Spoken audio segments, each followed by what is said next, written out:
സമാധാനത്തിൻ്റെ സന്ദേശമായ സുവിശേഷവും പങ്കുവഹിച്ചുകൊണ്ട് ഓരോ തെരുവിൽ നിന്ന് ഓരോ തെരുവിലേക്ക് മാറി ഈ തെരുവിലും ഞങ്ങൾ ഇന്ന് എത്തി നിൽക്കുകയാണ്. ഈ തെരുവിൽ നിൽക്കുമ്പോൾ ഒരു പ്രത്യേകത എന്നെ ആകർഷിച്ചത്, ഞാൻ നിൽക്കുന്ന ഈ തെരുവിൻ്റെ ഓപ്പോസിറ്റ് കാണുന്ന മതിലിൽ വളരെ മനോഹരമായി ജീവസുറ്റ ദൈവത്തിൻ്റെ മനോഹരമായ വചന ശകലങ്ങൾ കോറിയിട്ടിട്ടുണ്ട്.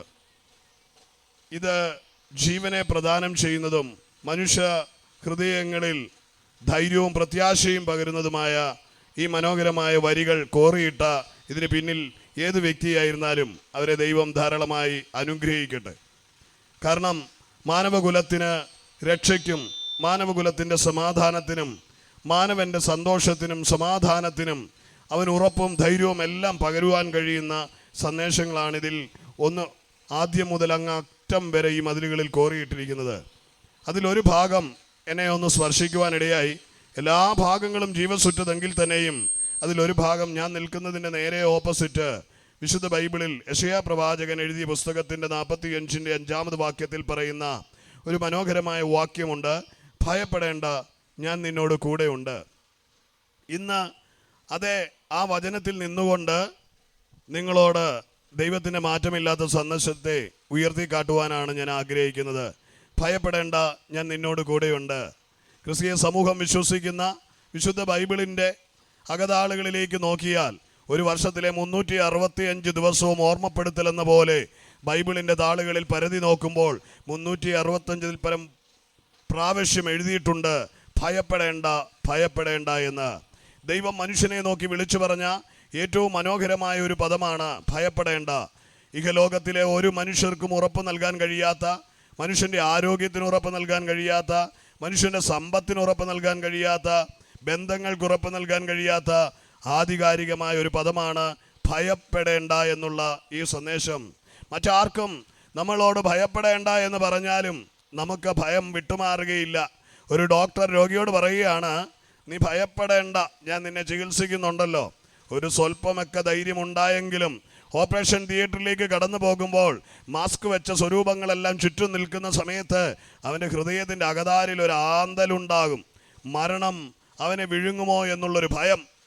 എൻ്റെ പ്രിയമുള്ളവരെ, ലോകത്ത് ആരേതെല്ലാം കാര്യത്തിൽ ഉറപ്പ് തന്നാലും, ഏതെല്ലാം ബാങ്കുകൾ സമ്പദ് മേഖലകളിൽ ഭദ്രമാക്കിക്കൊണ്ട് ഉറപ്പ് തന്നാലും, അതേ നമ്മുടെ മാതാപിതാക്കൾ ഉൾപ്പെടെ ആരെല്ലാം എന്തെല്ലാം ധൈര്യം പകർന്നാലും, രോഗശയ്യയിലോ കടക്കിണിയിലോ ജീവിതത്തിൻ്റെ പരാജയത്തിൻ്റെ തുറന്ന മുഖങ്ങളിലോ ഒക്കെ നിൽക്കുന്ന വ്യക്തികളോട് ഭയപ്പെടേണ്ടെന്ന് പറഞ്ഞാൽ അവൻ ഭയപ്പെടാതിരിക്കത്തില്ല, പതറിപ്പോകും. ജീവിതത്തിൻ്റെ പ്രതികൂല സന്ധികളിൽ ഭയവികലരായി പോകും. അത് മനുഷ്യ സഹജമാണ്. എന്നാൽ മനുഷ്യനെ ഉരുവാക്കിയ ദൈവം പറയുന്നൊരു വാക്യമാണ് നമ്മളോട് ഭയപ്പെടേണ്ട, ഞാൻ നിന്നോട് കൂടെയുണ്ട്. ലോകത്തെല്ലാവരും പറയും ഞാൻ നിന്നോട് കൂടെയുണ്ട്. ഭാര്യ ഭർത്താവിനോടും, ഭർത്താവ് ഭാര്യയോടും, കുഞ്ഞുങ്ങൾ അപ്പനമ്മമാർ പരസ്പരം നാം പറയും, സുഹൃത്തുക്കൾ പറയും, ഇൻഷുറൻസ് കമ്പനി പറയും, നാട് നീളെ സകലരും സ്നേഹവാത്സല്യങ്ങൾ കൂടുമ്പോൾ ഞാൻ നിന്നോട് കൂടെയുണ്ട് എന്ന് പറയും. പക്ഷെ ഞാൻ പറയാം, മരണത്തിന് മറികടക്കാൻ അവരുടെ സാന്നിധ്യത്തിന് കഴിയില്ല. മരണം കവർന്നെടുത്തു കഴിഞ്ഞാൽ കൂടെയുണ്ടെന്ന് പറയുന്നവർ ആരുണ്ട് കൂടെ? അതെ, കൂടെയുണ്ടെന്നുള്ളവൻ മരണപ്പെട്ടാൽ അവൻ കൂടെ നിൽക്കാൻ കഴിയുമോ? എന്നാൽ ഇന്ന് പകൽ നിങ്ങൾക്കൊരു ഉറപ്പ് തരാം. നമ്മെ ഉരുവാക്കിയ സർവശക്തനായ ദൈവം പറയുക, ഭയപ്പെടണ്ട, ഞാൻ നിന്നോട് കൂടെയുണ്ട്. അതിനെപ്പറ്റി ആധികാരികതയോടെ പറഞ്ഞാൽ, നിന്റെ അപ്പനോ അമ്മയോ നിന്നെ തള്ളിക്കളഞ്ഞാലും, ആരെല്ലാം നിന്നെ കൈവിട്ട് കളഞ്ഞാലും, ഞാൻ നിന്നെ ഉപേക്ഷിച്ച് പോകുന്നില്ല, ഞാൻ നിന്നോട് കൂടെയുണ്ട് എന്നുള്ളതാണ് അതിൻ്റെ ഉറപ്പ്. അടുത്ത വചനശകലം ഉൽപ്പത്തി പുസ്തകത്തിൻ്റെ ചില ശകലങ്ങൾ അവിടെ എഴുതി വെച്ചിരിക്കുക ഭിത്തിയിൽ. ഇതാ ഞാൻ നിന്നോട് കൂടെയുണ്ട്. അതെ അതെ, സങ്കീർത്തന ഭാഗങ്ങളിൽ ഇവിടെ എഴുതി വെച്ചിരിക്കുക, കർത്താവാണ് എൻ്റെ ഇടിയൻ, എനിക്കൊരു കുറവുമുണ്ടാകുകയില്ല. മനുഷ്യന് ധൈര്യം പ്രദാനം ചെയ്യുന്ന, പ്രത്യാശ നൽകുന്ന, ഉറപ്പ് നൽകുന്ന മനോഹരമായ വാക്യങ്ങൾ ഈ ഭിത്തിയിൽ ആലേഖനം ചെയ്തിട്ടുണ്ട്. ഇത് വായിക്കുമ്പോൾ തന്നെ എൻ്റെ പ്രഭാഷണങ്ങൾ ഇവിടെ പൂർത്തീകരിക്കപ്പെടും. ഈ വചനങ്ങൾ എന്നെ കേൾക്കുന്ന മാന്യ സഹോദരങ്ങളോട് പറയാം, ലോകത്തിലെ ഒരു ഗ്രന്ഥത്തിലുമില്ല, ലോകത്തിലെ ഒരു പ്രത്യാശാസ്ത്രങ്ങളും പറയുന്നില്ല, ലോകത്തിലെ ഒരു ചക്രവർത്തിമാർക്കും പറയാൻ കഴിഞ്ഞിട്ടില്ല, ഒരു ഭരണകൂടങ്ങൾക്കും ഭരണതന്ത്രങ്ങൾക്കും ഭരണഘടന എഴുതിയ ചരിത്രകാരന്മാർക്കും ഒന്നും പറയാൻ കഴിഞ്ഞിട്ടില്ല. എല്ലാവരും ഒരു പരിധിക്കപ്പുറേ അവരുടെ സഹായഹസ്തങ്ങൾ നിസ്സഹായമായി പോകാറുണ്ട്. എന്നാൽ ഇവിടെ സർവശക്തനായ ദൈവം ഉറപ്പ് തരിക, ഞാൻ നിന്നോട് കൂടെയുണ്ട്, നീ ഭയപ്പെടണ്ട. ഇനി ദേശത്ത് ഞങ്ങളെ ശ്രമിച്ചുകൊണ്ടിരിക്കുന്ന മാന്യദേശവാസികളെ, മനുഷ്യന്റെ കരങ്ങൾ രക്ഷിപ്പാൻ കഴിയാതെ കുറുകിപ്പോയാലും ദൈവം നിന്നെ കൈവിടുകയില്ലെന്നുള്ള ഉറപ്പ് തരിക. ജീവിതത്തിന്റെ പ്രതികൂലങ്ങളിൽ തകർന്നുപോയ മനുഷ്യന് ധൈര്യവും തൻ്റെ ഇടവും പകരുന്ന ഒരു ഗ്രന്ഥമുണ്ടെങ്കിൽ, ഒരു വിശുദ്ധ പുസ്തകമുണ്ടെങ്കിൽ, അത് ഞാൻ പ്രഭാഷണം ചെയ്യുന്ന വിശുദ്ധ ബൈബിളാണ്. ബൈബിൾ ആധികാരികതയോടെ മനുഷ്യനോട് പറയുകയാണ്, നിന്റെ ഉത്തരവാദിത്തങ്ങൾ മുഴുവൻ എൻ്റെ കരങ്ങളിലാണ്. ഞാനൊരു നല്ല ഇടയനാണ്. ഞാൻ നിനക്കൊരു കുറവും വരുവാൻ സമ്മതിക്കാതെ നിന്റെ ജീവിതത്തെ പരിപാലിക്കാമെന്ന്. അതുകൊണ്ട് ഞങ്ങളെ ശ്രമിച്ചുകൊണ്ടിരിക്കുന്ന പ്രിയ സഹോദരങ്ങളോട് പറയാം, ആരെങ്കിലും ഇന്ന് ഈ ഇടയൻ്റെ ഉറപ്പ്, ഈ ധൈര്യം പ്രാപിക്കാത്തവരാരെങ്കിലും കേൾക്കുന്നുണ്ടെങ്കിൽ, ജീവിതത്തിൻ്റെ പ്രതിസന്ധികളിൽ തകർന്നുടഞ്ഞ് ആരുമില്ല, നിസ്സഹായനായി, എന്നെ രക്ഷിപ്പാൻ ആരുമില്ല, എന്നെ സഹായിപ്പാൻ ആരുമില്ല, എനിക്ക് കൂട്ടായി ആരുമില്ല എന്നൊക്കെ വേദനിക്കുന്നവരാരെങ്കിലും എന്നെ കേൾക്കുന്നുണ്ടെങ്കിൽ, ഇന്ന് നിങ്ങൾക്ക് മനോഹരമായ ഒരു ഉറപ്പ് തരികയാണ്. സർവശക്തനായ ദൈവം പറയുകയാണ്, യാഹ് എന്ന ദൈവം പറയുകയാണ്, വേഷത്തിൽ മനുഷ്യനായി ഭൂമിയിൽ വന്ന ദൈവാനുരൂപിയായ ദൈവത്തിൻ്റെ പ്രതിമയായ ക്രിസ്തു പറയുകയാണ്, ഭയപ്പെടണ്ട, ഞാൻ നിന്നോട് കൂടെയുണ്ട്. അതേ പ്രിയമുള്ളവരെ, അതേ നിന്റെ ആരെല്ലാം നിന്നെ കൈയൊഴിഞ്ഞു പോയാലും, ഈ ഭാര്യ ഭർത്തൃ ബന്ധമൊക്കെ വലിയ അനുഗ്രഹീതമായ ബന്ധങ്ങളാണ്. പക്ഷേ എത്രയോ ഭാര്യമാർ ഭർത്താക്കന്മാരെ തള്ളിക്കളഞ്ഞ് ഇറങ്ങിപ്പോയി, ഭർത്താവ് ഒറ്റപ്പെട്ട് മദ്യത്തിനും ലഹരിക്കും അടിമയായി ജീവിതം തുലച്ച് ആത്മഹത്യ ചെയ്യാൻ, അല്ലെങ്കിൽ നാട് വിട്ട് പോകുവാൻ, ജീവിതം തന്നെത്താൻ നശിപ്പിച്ച് കളയുവാൻ ശ്രമിക്കുന്നത് നാം കണ്ടുകൊണ്ടിരിക്കുന്ന ഒരു നാട്ടിലാണ് നാം ആയിരിക്കുന്നത്. അന്ത്യത്തോളം കൂടെയുണ്ടെന്ന് പറഞ്ഞ പങ്കാളി കൂടെയില്ല, പാതി വഴിയിൽ ഉപേക്ഷിച്ചു പോയി. സായാഹ്നകാലത്ത് നോക്കാമെന്ന് പറഞ്ഞ കുഞ്ഞുങ്ങളില്ല, വൃദ്ധസദനത്തിലാക്കിപ്പോയി. അതേ, മനുഷ്യ ജീവിതത്തിന് ഗ്യാരണ്ടിയില്ല. കൂടെ നിൽക്കാമെന്ന് പറയുന്നവർ കൂടെ കാണുകയില്ല. എന്നാൽ ഇന്ന് ഈ സായാഹ്നം ലോകാവസാനത്തോളം എല്ലാ കാലവും നിന്നോട് കൂടെയുണ്ടെന്ന് അരുൾ ചെയ്ത ഒരേ ഒരാളുണ്ടെങ്കിൽ അത് ഞാൻ പ്രസംഗിക്കുന്ന കർത്താവായ യേശു ക്രിസ്തുവാ. അത് നീ ഏത് കുലക്കാരനാണെന്നോ, പ്രിയ സ്നേഹിത നീ ഏത് മതക്കാരനാണെന്നോ, പ്രിയ കുഞ്ഞെ നിന്റെ വിദ്യാഭ്യാസം എന്താണെന്നോ, പ്രിയ സഹോദര നിന്റെ സമ്പത്ത് എന്താണെന്നോ, മാനദണ്ഡങ്ങളോ കുലങ്ങളോ നോക്കിയൊന്നുമല്ല, മനുഷ്യനായി പിറന്ന സകലർക്കും സർവശക്തനായ ദൈവം നൽകുന്ന ഒരു ഉറപ്പാണ്, ഭയപ്പെടേണ്ട, ഞാൻ നിന്നോട് കൂടെയുണ്ട് എന്നുള്ളത്. ആ ഉറപ്പ് പ്രാപിക്കണമെങ്കിൽ ഒരു കാര്യം ചെയ്യാനുണ്ട്.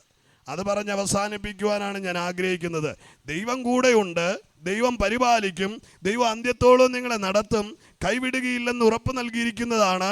ഞാൻ നിന്നെ പുലർത്തിക്കൊള്ളാമെന്ന് ദൈവം ഉറപ്പ് നൽകിയിരിക്കുന്നതാണ്. പക്ഷെ ഈ ഒരു പദവിയിലേക്ക്, ഈ ഒരു അവകാശത്തിലേക്ക് എത്തപ്പെടുന്നതിന് പിന്നിൽ ഒരു ചെറിയ കാര്യം നാം ചെയ്യേണ്ടതായിട്ടുണ്ട്. അതൊന്ന് ഓർമ്മപ്പെടുത്തുവാനായിട്ടാണ് ഇവിടെ നിൽക്കുന്നത്. ദൈവം സകലരെയും സൂക്ഷിക്കുന്നു. ദൈവം ദുഷ്ടനും നീതിമാന്റെ മേൽ ഒരുപോലെ മഞ്ഞും മഴയും അയക്കുന്നുവെന്ന വിശുദ്ധ ബൈബിൾ പറയുന്നത്. എന്നെ കേൾക്കുന്ന പ്രിയമുള്ളവരെ, കൊലപാതകയായിട്ടുള്ള ആളും മഞ്ഞ് ഉണ്ടാകുന്ന സമയത്ത് മഞ്ഞ് അനുഭവിക്കുന്നില്ലേ? മോഷ്ടാവായിരിക്കുന്നവർ, സാമൂഹിക തിന്മ ചെയ്യുന്നവർ, അതെ, മഴ പെയ്യുമ്പോൾ മഴയുടെ ഗുണങ്ങൾ അനുഭവിക്കുന്നില്ലേ? മഞ്ഞും മഴയും വെയിലും കാലാവസ്ഥകളെല്ലാം ദുഷ്ടനും നീതിമാനുമെല്ലാം ഒരുപോലെ തന്നെയാണ് അനുഭവിക്കുന്നത്. ഭൂമിയിലെ സമ്പത്തും അതുപോലെ തന്നെ എല്ലാവരും ഒരുപോലെ അനുഭവിക്കുകയാണ്. എല്ലാ പ്രകൃതിയുടെ റിസോഴ്സുകളും എല്ലാ മനുഷ്യനും ഒരുപോലെയാണ് അനുഭവിക്കുന്നത്. അത് ദൈവത്തിന് മുഖപക്ഷമില്ല എന്നാ പറയുന്നത്. സകലരെയും ദൈവം ഒരുപോലെ സ്നേഹിക്കുന്നു. ദൈവത്തിന് മനുഷ്യനെ മുഖഭേദങ്ങളില്ലാതെ മനുഷ്യനെ സ്നേഹിക്കുന്നൊരു ദൈവമുണ്ട്. ഇഹലോകത്തിലെ മനുഷ്യനാണ് പാർട്ടിയുടെ പേരിൽ ആളെ മാറ്റി നിർത്തും. ഇന്ന പാർട്ടിക്കാരനാണെങ്കിൽ അവന് ഗവൺമെൻറ് ജോലിയിൽ പരിഗണന ലഭിക്കത്തില്ല. ഇന്ന കാറ്റഗറിയിൽപ്പെട്ടവരാണെങ്കിൽ ചിലയിടത്ത് പ്രത്യേക പരിഗണനകൾ കിട്ടും, എന്നാൽ ചിലയിടത്ത് അവർ അവഗണിക്കപ്പെടും. എന്നാൽ ഇവിടെ കുലങ്ങൾ നോക്കി അവഗണിക്കുന്നില്ല, പാർട്ടി നോക്കി മാറ്റി നിർത്തുന്നില്ല, ക്വാളിറ്റികൾ നോക്കി അകറ്റി നിർത്തുന്നില്ല, സൗന്ദര്യം നോക്കി തിരഞ്ഞെടുക്കുകയല്ല, ആരോഗ്യം നോക്കി കുലത്തെ വ്യത്യാസങ്ങൾ നോക്കാതെ എല്ലാവരെയും ഒരുപോലെ സ്നേഹിക്കുന്ന ഒരു ദൈവത്തെ പറ്റിയാണ് ഇന്ന് ഈ തെരുക്കോടിൽ ഞങ്ങൾ വിളിച്ചു പറയുന്നത്. പ്രിയമുള്ളവരെ, സകല സൃഷ്ടിയുടെയും ഉടയവൻ, മനുഷ്യനെ ഉരുവാക്കിയവൻ, അതേ പ്രപഞ്ചത്തിൻ്റെ സൃഷ്ടാവായവൻ, സർവശക്തനായ ദൈവം, ഏക സത്യ ദൈവമായവൻ, അതേ ജീവനുള്ള ദൈവം, അതേ മനുഷ്യകുലത്തിൻ്റെ ഉടയവൻ, മനുഷ്യനെ ഉരുവാക്കിയവൻ, അതേ അവൻ വിളിച്ചു പറയുക, ഭയപ്പെടേണ്ട, ഞാൻ നിന്നോട് കൂടെയുണ്ട്.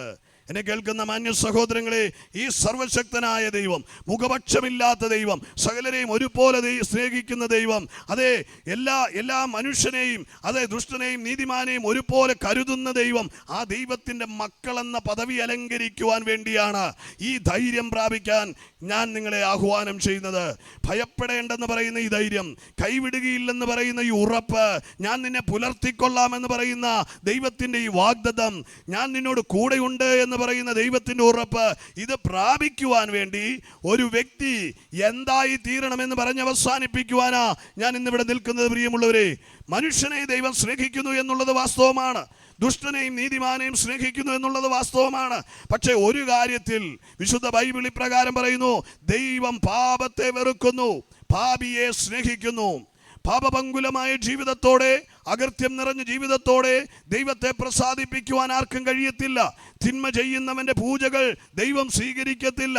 തിന്മ ചെയ്യുന്നവൻ്റെ വഴിപാടുകളെ ദൈവം കൈകൊള്ളത്തില്ല. അത് ഏതു മതത്തിലായിരുന്നാലും ദോഷം ചെയ്യുന്നവൻ്റെ നേർച്ച കാഴ്ചകളെ സ്വീകരിക്കുകയില്ല ദൈവം. എന്നെ കേൾക്കുന്ന പ്രിയമുള്ളവരെ, പാപപങ്കുലമായി ജീവിതം നയിക്കുന്നവന് ദൈവത്തോട് നിരപ്പാകാൻ ഒരുവിധ സാമ്പത്തിക കൈക്കൂലികളോ ഒരുവിധ പ്രസാദിപ്പിക്കുന്ന ഒരുവിധ പ്രവൃത്തികൾക്കോ സാധിക്കുകയില്ല. മനുഷ്യൻ്റെ ബാഹ്യപ്രവൃത്തികളൊന്നും ദൈവത്തെ പ്രസാദിപ്പിക്കാൻ കഴിയില്ല. ഞാനിപ്പോൾ കാലയിൽ ചെരുപ്പിടാതെ എത്ര കിലോമീറ്റർ നടന്നിട്ടും ദൈവത്തോട് പ്രസാദിക്കണമെന്ന് പറഞ്ഞാൽ ദൈവം എൻ്റെ ത്യാഗം കണ്ടൊന്നും പ്രസാദിക്കത്തില്ല. എൻ്റെ സമ്പത്തെല്ലാം ഞാൻ വിറ്റുകൊണ്ടെന്ന് ദൈവത്തിൻ്റെ കരങ്ങളിൽ കൊടുത്തിട്ട് എൻ്റെ കരങ്ങളിൽ തിന്മയാണെങ്കിൽ, എൻ്റെ സഹജീവിയെ ഉപദ്രവിക്കുന്നവനാണെങ്കിൽ, നാട്ടുകാർക്ക് ദോഷം ചെയ്യുന്നവനാണെങ്കിൽ, തിന്മ ചെയ്യുന്നവനാണെങ്കിൽ ദൈവം എന്നെ സ്വീകരിക്കത്തില്ല. ഇനി ഇതൊന്നും വേണ്ട, എൻ്റെ ശരീരം ഞാൻ ചുടാൻ ഏൽപ്പിച്ചു, ശരീരത്തെ ദണ്ണിപ്പിക്കാൻ ഏൽപ്പിച്ചു, എന്നിട്ട് ദൈവത്തോട് പറയുക എന്നോട് കനിവ് കാട്ടണം, എന്നോട് പ്രസാദിക്കണമെന്ന് പറഞ്ഞാൽ ദൈവം പ്രസാദിക്കത്തില്ല. അതെ, പാപം ചെയ്യുന്ന മനുഷ്യനോട്, ദോഷം ചെയ്യുന്ന മനുഷ്യനോട്, തിന്മ ചെയ്യുന്ന മനുഷ്യനോട് ദൈവത്തിന് പ്രസാദിക്കാൻ കഴിയുകയില്ല പ്രിയമുള്ളവരെ. കാരണം എന്താണെന്ന് ചോദിച്ചാൽ, ദൈവം പരിശുദ്ധനാണ്, ദൈവം നീതിമാനാണ്. ദൈവത്തിന് നീതികേടുള്ളവരുമായി കൈകോർക്കുവാൻ കഴിയത്തില്ല. ഇന്ന് പകലിൽ ഈ തെരുവിൽ ഇത് പറയുന്നതിൻ്റെ കാര്യം എന്നാന്ന് ചോദിച്ചാൽ, പാപപങ്കുലമായ ജീവിതം വിട്ടിട്ട് ജീവനുള്ള ദൈവത്തിലേക്ക് തിരിയുവാൻ, സത്യേക ദൈവത്തിലേക്ക് തിരിയുവാൻ, മനുഷ്യകുലത്തിൻ്റെ രക്ഷകനും കർത്താവുമായ സൃഷ്ടാവായ ദൈവത്തിലേക്ക് തിരിയുവാൻ ഒരാഹ്വാനമാണ് ഞാൻ ഇന്നിവിടെ പറഞ്ഞു വരുന്നത്. അപ്പോൾ മനുഷ്യനെ ദൈവത്തോട് അകറ്റിക്കളയുന്നത് പാപമെന്ന കൊടൂര വിഷമാണ്. മനുഷ്യൻ കഴിക്കുന്ന പദാർത്ഥങ്ങളിൽ ഭൂരിഭാഗവും വിഷമാണ്. പച്ചക്കറി ആയിക്കോട്ടെ, ഏതാഹാര പദാർത്ഥമായിക്കോട്ടെ, ഭൂരിഭാഗവും വിഷമാണെന്നാണ് ഇന്നത്തെ കണ്ടെത്തലുകൾ. എന്നാൽ മനുഷ്യൻ്റെ ഏറ്റവും വലിയ വിഷം എന്ന് പറയുന്നത് മനുഷ്യനിൽ കുടിയിരിക്കുന്ന പാപമാണ്. ഈ പാപത്തിൻ്റെ പരിണിത ഫലമായി എന്താണെന്ന് ചോദിച്ചാൽ, സഹജീവിയെ കണ്ടാൽ മനസ്സാക്ഷി ഇല്ലാതെ ഇടപെടുന്നതാണ്. കൂട്ടുകാരനോട് നിർദ്ദയമായി അവനോട് ഇടപെടുക, കൂട്ടുകാരൻ്റെത് മോഹിക്കുക, കുടുംബങ്ങളിൽ ഛിദ്രതയുണ്ടാക്കുക, അതെ സമൂഹത്തിൽ അതിക്രമങ്ങൾ ചെയ്യുക, മര്യാദകൾ ലംഘിക്കുക, ബഹുമാനമില്ലാതായി തീരുക. മാനത്തോടിരിക്കുന്ന മനുഷ്യൻ വിവേകഹീനനായാൽ നശിച്ചു പോകുന്ന മൃഗത്തിന് തുല്യനെന്ന വിശുദ്ധ ബൈബിൾ പറയുന്നത്. എന്നെ കേൾക്കുന്ന മാന്യ സഹോദരങ്ങളെ, മനുഷ്യൻ്റെ ആ മാനത്തോടിരിക്കുന്ന മനുഷ്യൻ അതെ നശിച്ചു പോകുന്ന, അതെ മൃഗത്തിന് തുല്യമായി തീരുന്ന ഒരു അനുഭവത്തിലേക്കാണ് പാപം അവനെ കൊണ്ടെത്തിക്കുന്നത്. പാപം അവനെ മാതാപിതൃ ബന്ധങ്ങളിൽ നിന്നും സഹോദര ബന്ധങ്ങളിൽ നിന്നുമെല്ലാം വേർതിരിച്ച് എന്ത് ക്രൂരത ചെയ്യുവാനും ഏത് ദുഷ്ടത ചെയ്യുവാനും അവനെ പാകമാക്കിയെടുക്കുകയാണ് പാപത്തിൻ്റെ പ്രവൃത്തി. പാപം നിമിത്തം അവന് മനുഷ്യന് ദൈവത്തോട് അടുക്കാൻ കഴിയാതെ പോവുകയാണ്. ആ പാപത്തിൽ നിന്നുള്ള മോചനത്തെ പറ്റി, ആ പാപം ഉപേക്ഷിച്ച് ദൈവത്തിൻ്റെ സന്നിധിയിലേക്ക് വരുന്നതിനെ പറ്റിയുള്ള സന്ദേശകാവ്യമാണ് ഇന്നീ തെരുവിൽ മുഴങ്ങിക്കേട്ടുകൊണ്ടിരിക്കുന്നത്. അതെ, പാപരഹിതമായ ഒരു ജീവിതത്തിന് മനുഷ്യനെ വിളിക്കുവാൻ സർവശക്തനായ ദൈവത്തിൻ്റെ പ്രതിനിധികളായി, അതെ അവൻ്റെ നിർബന്ധം ചുമലിലേറ്റിക്കൊണ്ട് ഈ തെരുവിൽ നിന്ന് ഞങ്ങൾ നിന്ന് സംസാരിക്കുന്നത് പ്രിയമുള്ളവരെ, പാപത്തെ പച്ചവെള്ളം പോലെ വലിച്ചു കുടിച്ചുകൊണ്ട് അധർമ്മത്തിൻ്റെ വഴികളിൽ കുത്തൊഴുകിപ്പോകുന്ന കുത്തഴിഞ്ഞ ജീവിതത്തിൻ്റെ ഉടമകളായവർക്ക് അതെ ഒരു മനംതിരിവിന് വേണ്ടി, മാനസാന്തരത്തിന് വേണ്ടിയുള്ള ഒരു മനോഹര സന്ദേശം കൂടിയാണിത്. ഞങ്ങളെ കേൾക്കുന്ന പ്രിയ ദേശവാസികളെ, പ്രബുദ്ധരായ ദേശമേ, സഹോദരങ്ങളെ, പ്രിയ മിത്രമേ, ഞാൻ പറയട്ടെ പ്രിയ സഹോദരങ്ങളെ, പാപബന്ധിതമായ രോഗത്തിന് വിടുതൽ ലഭിക്കുവാൻ, പാപത്തിൽ നിന്ന് മോചനം ലഭിക്കുവാൻ, തിന്മയിൽ നിന്ന് കരമെടുക്കുവാൻ, മനുഷ്യന് മനുഷ്യ ഗുണമുള്ളവനായി തീരുവാൻ എന്ന് പറഞ്ഞാൽ മാനസാന്തരമുണ്ടാകുവാൻ ഒരേ ഒരു വഴിയേ ഉള്ളൂ. മനസ്സ് പുതുക്കി രൂപാന്തരപ്പെടുക, വിശുദ്ധ ബൈബിൾ പറയുന്നു മനസ്സ് പുതുക്കി രൂപാന്തരപ്പെടണം, മാനസാന്തരപ്പെടണം. അതിനെപ്പറ്റി വിശുദ്ധ ബൈബിൾ പറഞ്ഞിരിക്കുന്നത് ഇങ്ങനെയാ: കാലം തികഞ്ഞു, ദൈവരാജ്യം സമീപിച്ചിരിക്കുക, മാനസാന്തരപ്പെട്ട് സുവിശേഷത്തിൽ വിശ്വസിക്കണമെന്ന്. കാലം തികഞ്ഞു, ദൈവരാജ്യം സമീപിച്ചിരിക്കുക എന്ന് പറഞ്ഞാൽ കാലത്തിൻ്റെ തികവിൽ ദൈവത്തിൻ്റെ ഏകജാതനായ പുത്രൻ ഈ താഴ്ന്ന ലോകത്തേക്ക് വന്നു. കാലം തികഞ്ഞു, ദൈവത്തിൻ്റെ മനുഷ്യനെ രക്ഷിപ്പാനുള്ള പദ്ധതിയുടെ കാലം 2025 വർഷങ്ങൾക്ക് മുമ്പ് തികഞ്ഞു. കാലം തികഞ്ഞു, ദൈവപുത്രൻ ഭൂമിയിലേക്ക് വന്നു, ദൈവരാജ്യം സമീപിച്ചു. ഇനി ചെയ്യേണ്ടത് എന്താ? മാനസാന്തരപ്പെട്ടിട്ട് സുവിശേഷത്തിൽ എന്ന് പറഞ്ഞാൽ കർത്താവായ യേശു ക്രിസ്തുവിലേക്ക് വിശ്വസിക്കണം. ദൈവത്തിൻ്റെ പുത്രനായ ക്രിസ്തുവിൽ വിശ്വസിച്ചുകൊണ്ട് നീ മാനസാന്തരപ്പെടണം. കാലം തികഞ്ഞിരിക്കുക. പാപബന്ധങ്ങളെ തള്ളിപ്പറഞ്ഞുകൊണ്ട് പാപത്തിൽ നിന്ന് വിടുതലിനായി കർത്താവായ യേശുവിനെ ഹൃദയത്തിൽ ഏറ്റെടുത്തുകൊണ്ട് രക്ഷകനിലേക്ക് നിന്റെ ഹൃദയം തിരിക്കണം. മനസ്സ് പുതുക്കി രൂപാന്തരപ്പെടണം, മാനസാന്തരപ്പെടണം. മാനസാന്തരപ്പെട്ടാൽ എന്ത് സംഭവിക്കും? ദൈവവുമായുള്ള കൂട്ടായ്മയിലേക്ക് മനുഷ്യന് മടങ്ങി വരാൻ സാധിക്കും. ദൈവവുമായുള്ള കൂട്ടായ്മയിലേക്ക് മനുഷ്യൻ മടങ്ങി വരുമ്പോഴാണ് ഈ പറഞ്ഞ വാക്കുകൾ നമ്മുടെ ജീവിതത്തിൽ യാഥാർത്ഥ്യമാകുന്നത്. ഭയപ്പെടേണ്ട, ഞാൻ നിന്നോട് കൂടെയുണ്ട്.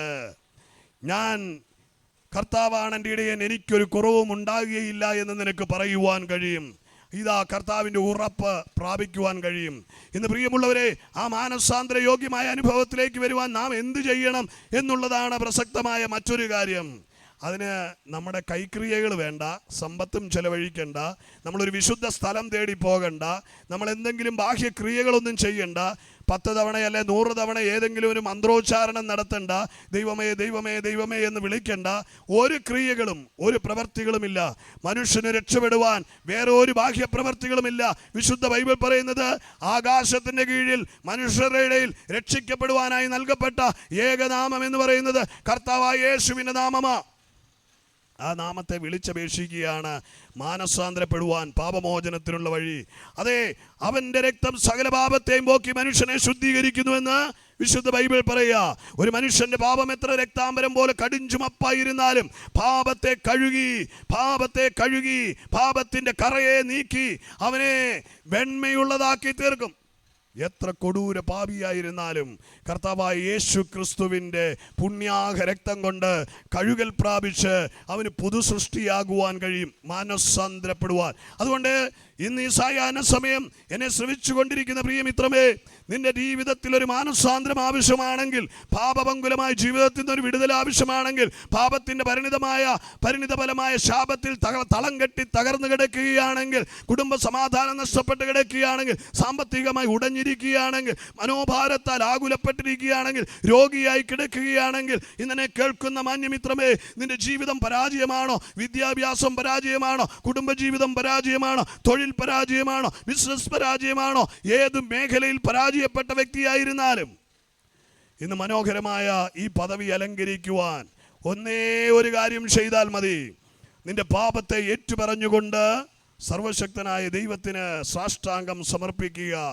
മനുഷ്യകുലത്തിന്റെ രക്ഷയ്ക്ക് വേണ്ടിയുള്ള ഒരേ ഒരു പരിഹാരമാർഗം, ഒരേ ഒരു പരമയാഗം, അതേ കർത്താവായ യേശു ക്രിസ്തു. വിശുദ്ധ ബൈബിൾ പറയുന്നത് മനുഷ്യകുലത്തിന്റെ പാപത്തിന് പരിഹാരമായി കാൽവറിയിൽ തന്നെത്താൻ തകർക്കപ്പെട്ടു. പാപത്തിന്റെ ദ്രംശകളെ കാൽവറിയിൽ തകർത്തു കളഞ്ഞു. പിശാചിന്റെ പ്രവർത്തികൾ കൊടുക്കം വരുത്തിക്കൊണ്ട് ദൈവപുത്രൻ കാൽവറിയിൽ പരമയാഗമായി തീർന്നു. മനുഷ്യന്റെ പാപബന്ധനങ്ങളെ ഉടച്ചു കളയുവാൻ, പാപമോചനം മനുഷ്യനൊരുക്കുവാൻ വേണ്ടി ജീവനുള്ള പുതുവഴിയായി തീർന്ന് കർത്താവായ യേശു ക്രിസ്തു, വിശുദ്ധ ബൈബിൾ പറയുന്നു, ദേഹം എന്ന തിരുശീല ചീന്തിക്കൊണ്ട് പിതാവിൻ്റെ സന്നിധിയിലേക്ക് പാപപങ്കുലമായ മനുഷ്യന് കയർന്നു വരുവാനുള്ള പുതുവഴി ഒരുക്കി. അതുകൊണ്ട് കർത്താവായ യേശു ക്രിസ്തു പറഞ്ഞു, ഞാൻ തന്നെ വഴിയും സത്യവും ജീവനുമാകുന്നു, എന്നിലൂടെ അല്ലാതെ ആർക്കും പിതാവിൻ്റെ സന്നിധിയിൽ എന്ന് പറഞ്ഞാൽ സ്വർഗം നൽകുവാൻ കഴിയത്തില്ല. ഇന്ന് പകലിൽ ഞങ്ങളെ ശ്രവിച്ചുകൊണ്ടിരിക്കുന്ന മാന്യ സഹോദരങ്ങൾക്ക് ദൈവസന്നിധിയിലേക്ക് വരുവാനുള്ള ഏകമാർഗം, ഏക വഴി, അതെ കർത്താവായ യേശു ക്രിസ്തുവാ. യേശു ക്രിസ്തുവിലേക്ക് വിശ്വസിച്ചുകൊണ്ട് പാപത്തിന്റെ പരിഹാരമായി അവൻ തീർന്നുവെന്ന് വിശ്വസിച്ചുകൊണ്ട് നിന്റെ പാപത്തിന് മോചനം അവനിൽ മാത്രമാണെന്ന് അറിഞ്ഞുകൊണ്ട് നിന്റെ ജീവിതത്തെ യേശുവിനെ സമർപ്പിച്ചാൽ പാപത്തിന്റെ പരിഹാരമായി തീർന്നവൻ, പാപപരിഹാരകനായ ക്രിസ്തു നിന്റെ കൊടൂര പാപങ്ങളെ കഴുകി വെണ്മയുള്ളതാക്കി തീർക്കും. അങ്ങനെ കർത്താവായ യേശു ക്രിസ്തുവിനെ ഹൃദയത്തിൽ ഏറ്റെടുത്തുകൊണ്ട് അവനെ രക്ഷിതാവും കർത്താവുമായി സ്വീകരിക്കുമ്പോഴാണ് ഒരു മനുഷ്യൻ പുതിയ സൃഷ്ടിയാകുന്നത്. തിരുവചനം പറയുന്നു, അവനെ കൈക്കൊണ്ട് അവൻ്റെ നാമത്തിൽ വിശ്വസിക്കുന്നവർക്ക് ദൈവമക്കളാകാം. യേശു ക്രിസ്തുവിനെ ഹൃദയത്തിൽ ഏറ്റെടുത്തുകൊണ്ട് യേശുവിൽ വിശ്വസിക്കുന്നവർക്ക് ദൈവമക്കളെന്ന പദവി അലങ്കരിക്കുവാൻ കഴിയും. ഇന്ന് ഞങ്ങളെ കേട്ടുകൊണ്ടിരിക്കുന്ന മാന്യ സഹോദരങ്ങളെ, ആ പുതിയ സൃഷ്ടിയുടെ പല അലങ്കാരത്തിലേക്ക് വരുവാൻ, ആ പുതിയ സൃഷ്ടി എന്ന പദവിയിലേക്ക് വരുവാൻ, ദൈവത്തിൻ്റെ മക്കളെന്ന പദവിയിലേക്ക് വരുവാൻ, ദൈവരാജ്യത്തിൻ്റെ അംഗമായി തീരുവാൻ, നിത്യജീവനെ പ്രാപിപ്പാൻ, ആത്മരക്ഷ പ്രാപിക്കുവാൻ കർത്താവായ യേശുവിനെ രക്ഷിതാവും കർത്താവുമായി സ്വീകരിച്ചു കൊള്ളുവീൻ. ഇന്ന് ഈ സന്ദേശം നിന്റെ കാതുകളിൽ വന്നലയ്ക്കുന്നത് നല്ല സമയത്താണ്. ഇനി ഒരു ദിവസം കൂടി ഇങ്ങനെ ഒരു സന്ദേശത്തിനായി നിങ്ങൾക്ക് കേൾക്കുവാൻ ജീവനോടെ ഉണ്ടാകണമെന്ന് ഉറപ്പില്ല. ഈ കാലമെന്ന് പറയുന്ന ദുഷ്കാലമാണ്. വാഹനാപകടങ്ങൾ, അതേ ആക്രമങ്ങൾ, കൊലപാതകങ്ങൾ, രോഗങ്ങൾ, മഹാമാരികൾ, അതേ വിപത്തുകൾ തിങ്ങി നിറഞ്ഞൊരു ലോകത്ത് നാം ജീവിക്കുമ്പോൾ നാളത്തെ ദിനം നമുക്കുണ്ടെന്ന് ഉറപ്പില്ലാത്ത ഈ കാലത്ത് ഇന്ന് മൂക്കിൽ ശ്വാസം വലിക്കുവാൻ കഴിയുന്നുണ്ടെങ്കിൽ ഈ സമയം സുപ്രസാദ കാലമാണ്. അതേ, ഇത് നിന്റെ രക്ഷാദിനമാണ്. കർത്താവായ യേശുവിനെ ഹൃദയത്തിലെടുക്കുവാൻ ഇന്ന് ഈ സായാഹ്ന സമയം കർത്താവിനെ രക്ഷിതാവായി ഹൃദയം കൊണ്ട് സ്വീകരിച്ച് കർത്താവിനായി ജീവിതം സമർപ്പിക്കാൻ ആഗ്രഹിക്കുന്നുവെങ്കിൽ ആയിരിക്കുന്നിടത്തിരുന്നു കൊണ്ട് രക്ഷകനെ ഹൃദയത്തിൽ ഏറ്റെടുക്കുക. ക്രിസ്തു നിന്റെ ഹൃദയത്തിലേക്ക് വന്നാൽ, രാജാവായി വാഴ്ന്നാൽ, കർത്താവായി മാറാൽ, പിന്നെ ഈ പറഞ്ഞ വാക്യം നിന്റെ ജീവിതത്തിൽ അനർത്ഥമാകുകയാണ്, യാഥാർത്ഥ്യമാകുകയാണ്. കർത്താവ് പറയുക, ഭയപ്പെടണ്ട, ഞാൻ നിന്നോട് കൂടെയുണ്ട്. പ്രിയമുള്ളവരെ, ഒരുവൻ ക്രിസ്തുവിനെ പിൻപറ്റിയാൽ അവനൊരു പുതിയ സൃഷ്ടിയാകുമെന്ന് വിശുദ്ധ ബൈബിൾ പറയാ. പുതിയ സൃഷ്ടിയെ നോക്കി കർത്താവായ യേശു ക്രിസ്തു പറഞ്ഞൊരു പദമുണ്ട്, എന്നിൽ വിശ്വസിക്കുന്നവൻ ഒരു നാളും ലജ്ജിച്ചു പോകുവാനിടയാകത്തില്ല. കർത്താവായ യേശു നൽകുന്ന ഉറപ്പാണ്, ലജ്ജിച്ചു പോകുവാനിടയാകത്തില്ല. ലോകത്തിന് മുമ്പിൽ ഇന്ന് നീ തലകുനിച്ചാണോ നിൽക്കുന്നത്? അപമാനിതനായി, അപമാനിതയായി, നിന്ദിതപ്പെട്ടാണോ നിൽക്കുന്നത്? സാമ്പത്തിക മേഖല തകർന്ന് കടക്കണിയിൽ കുടുങ്ങി ജീവിത പരാജയത്തിന് മുമ്പിലാണോ? മക്കളുടെ ഭാവി തകർന്നു പോയോ? കുടുംബജീവിതം തകർന്നു പോയോ? വ്യക്തിപരമായ ഒരു പരാജയമായി വേദനയോടെയാണോ കേൾക്കുന്നത്? രോഗിയായി തളർന്നാണോ ഇരിക്കുന്നത്? അസമാധാനത്തിന്റെ വിത്തുകൾ പേറി ജീവിത പരാജയം കയ്പ് നീർ കുടിച്ചാണോ ഇരിക്കുന്നത്? കർത്താവായ യേശു പറയുക, എന്നിൽ വിശ്വസിക്കുന്നവൻ ഒരു നാളും ലജ്ജിച്ചു പോകുകയില്ല. യെസ്, പ്രിയമുള്ളവരെ, യേശുവിൻ്റെ ഈ വാക്ക് നിങ്ങളുടെ ജീവിതത്തിൽ സ്വായത്തമാക്കണ്ടേ? ആ യാഥാർത്ഥ്യം നിങ്ങൾക്ക് രുചിച്ചറിയണ്ടേ? ആ സന്തോഷ പദവി അലങ്കരിക്കണ്ടേ? ആ മാന്യത അനുഭവിക്കണ്ടേ? ഈ ജീവിത യാഥാർത്ഥ്യത്തിൻ്റെ ഭാഗമായി മാറണ്ടേ? അങ്ങനെയുണ്ടെങ്കിൽ ഇന്ന് ഈ സായാഹ്നം ഈ ശബ്ദം കേട്ടുകൊണ്ടിരിക്കുന്ന ഭവനത്തിനുള്ളിലിരുന്നു കൊണ്ട്, വാഹനത്തിനുള്ളിലിരുന്നു കൊണ്ട്, ആയിരിക്കുന്നിടത്ത് തെരുവോരത്തിലിരുന്നു കൊണ്ട്, ആ പണിശാലയിലിരുന്നു കൊണ്ട് ഈ രക്ഷകനായ ക്രിസ്തുവിനെ ഉള്ളത്തിലേക്ക് സ്വീകരിക്കുമോ? യേശു പറയുക, ഇരുകരവും നീട്ടി അവൻ നിൽക്കുക, കടന്നുവാ, കടന്നുവാ, കടന്നുവാ, യേശു നിന്നെ വിളിക്കുന്നു, കടന്നുവാ, കടന്നുവാ, യേശു നിന്നെ വിളിക്കുന്നു, സ്നേഹമോടെ തൻ കരങ്ങൾ നീട്ടി യേശു വിളിക്കുന്നു. പ്രിയമുള്ളവരെ, കർത്താവ് ഇരുകരങ്ങൾ നീട്ടി വിളിക്കുക. പാപത്തിന്റെ വഴിയിൽ, നാശത്തിന്റെ വഴിയിൽ, നിത്യമായ മരണത്തിലേക്ക് പാഞ്ഞുകൊണ്ടിരിക്കുന്ന ജീവിതങ്ങളെ കർത്താവിൻ്റെ ഇമ്പമാർന്ന സ്നേഹം നിന്നെ ഇരുകരവും നീട്ടി വിളിക്കുക.